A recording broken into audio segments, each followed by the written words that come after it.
Wow, Assalamualaikum. Salam 10 kali ganda.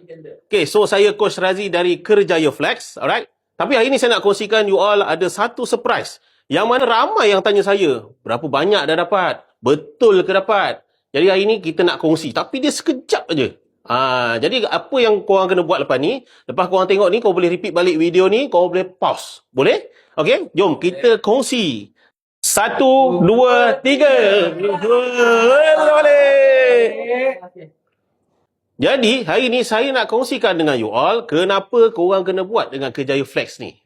Yang pertama, bagaimana pendapatan sebulan jadi sehari. Okey, kalau contoh, dulu nak buat kerja gaji kita sebulan mungkin 2,000 ke 3,000. Tapi hari ni dalam sehari, 2 hari, 3 hari, korang dah boleh buat pendapatan 3,000. Okey ke tak okey? Yang kedua, kita kerja ni sehari 8 jam, 12 jam. Betul tak betul?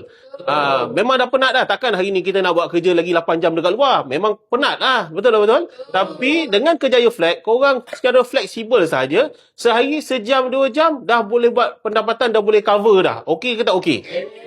Dan yang ketiga, tak perlu pergi office, tak perlu ada bos. Boleh buat di mana-mana sebab korang adalah bos kepada diri korang sendiri. Okey tak okey?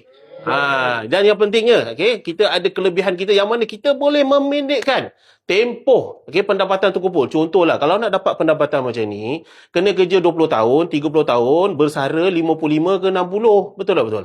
Tapi hari ni kita dah boleh pendekkan. Yang mana 5 tahun kita dah boleh bersara awal. Okey tak okey?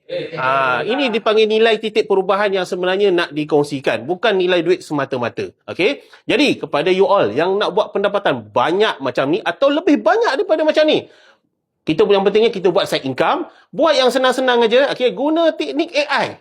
Dan Roger, Coach Razi dan juga geng Flex kita, kita nak multiply sampai fly.